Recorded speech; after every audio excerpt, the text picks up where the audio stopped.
Outstanding field. Every entered athlete, sub 146 personal best. We have Brooks Beast teammates Isaiah Harris and Brandon Kidder. They're going to bring their front running capabilities to the field. Of course, Harris, 2018 NCAA Outdoor 800 champion, USA TF Outdoor Championships, second place finish last year. Went to the World Championships. Also in this field, got Jonah Koech, 2022 World Championships qualifier. Alex Amankwa, a Ghana native, competed at Alabama, set school records there, 2016 Olympian. Up and down the field, Will, so much talent assembled for this one here in Los Angeles. Yeah, we talked about those Brooks Beast teammates and what the benefits of that are in competing. You know the strengths and weaknesses of your teammates like nobody else. We've got teammates Koech, Amankwa, and Crisp, all from the Under Armour Baltimore distance squad, all running incredibly well, coming off of great races in Memphis. Jonah actually running the best of this group in the Olympic trials final. I believe Jonah was 6th place or 7th place overall, running a personal best in the second round there, the semifinal, running 144.3, or I think it was 144.28 if my memory serves me correctly. But just really fantastic running.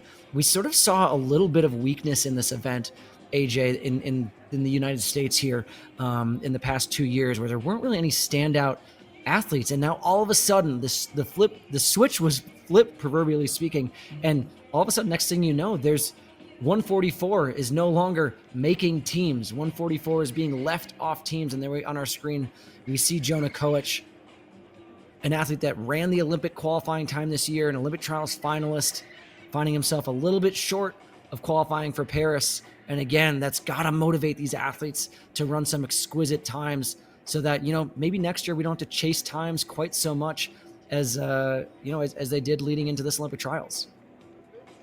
No doubt about it. You looked at that men's 800 final of the Olympic trials and how fun a race that was. Bryce Hoppel, of course, U.S. champion, 142.77, followed by Hobbs Kessler and Brandon Miller. It was Koech finishing in 144.32. Still amazed at the rise of Shane Cohen in the last few months. Was talking with him the other day. He goes from D2 Tampa, 6th place finish to 6th place finish at the Olympic trials in the span of a year. You just never know when things start clicking in this sport, what you can accomplish. No Shane Cohen here today, but what a talented field we have on hand as we take a look at the start list here. Yeah, AJ, that's exactly what I was talking about. Athletes like Shane Cohen that sort of, I don't want to say come out of nowhere, because there's a young man who's taken photos out there on at this meet, Jan Figueroa, who's been buddies with Shane for a long time, and just said, kind of like that vintage Nick Simmons is the guy, you put him in a race and how fast is he going to run? Exactly how fast it takes to win this thing. I remember watching Nick Simmons race Borzakovsky at the 2008 Prefontaine Classic in a huge personal best, running 144 there to beat the defending Olympic champion. But, if you don't know any better, and your coach says, just go run the race, and you do exactly what it takes, incredible things can happen. Shane, obviously, with that amazing NCAA victory, and then coming back with the Cinderella story, backing it up at the trials, super exciting to watch. Harvey Andrews comparisons for those in Charlottesville. All right, get just about set for the Brooks men's 800 meters. On your mark. Don't forget about Abraham Alvarado as well. He was in those Olympic trials, placed 8th. Koech enters with the top personal best in the field, having run 144.32 in Eugene. We'll break in at the cones.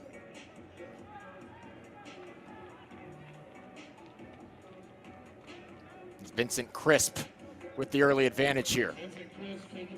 I was on the phone with Vince's coach but a few days ago who was saying, in LA, his athletes are not going to do what they did in Memphis, which was go out a little bit of a pedestrian pace. Vince here very, very much up to the task of leading this thing out. On his outside, that's Charles Shimokoa, who we saw earlier in the day in the second heat of the 800. Not quite able to get to the front, but they're coming through this 50 flat through 400 meters, and Vince looking very comfortable. Yeah, it was Crisp with the pacing duties there. No problem through 400. Shimokoa settling in second. Harris in third with his Brooks Beast teammate Brandon Kidder in 5th. Down the back stretch here, it's still crisp. Approaching 200 meters to go. Harris now looking to make a move on the outside. He surges into 2nd.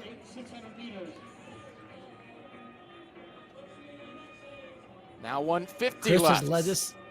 Chris has led this thing from the gun, but here goes his teammate Jonah Koech to the front. Jonah, as we talked about earlier, that 1:44.32 speed from the Olympic trials. Can he hold off the hard charge from the field behind him? Koech, the tops personal bests in this 800, and it's Koech who wins the Brooks men's 800. Surging away on the final front stretch there. Won rather comfortably there, Will. Yeah, Jonah, 1:44.46. My goodness. What a run tonight from Jonah. That has to be roughly right around the 2nd best time of his life ever, and looked incredibly comfortable doing so.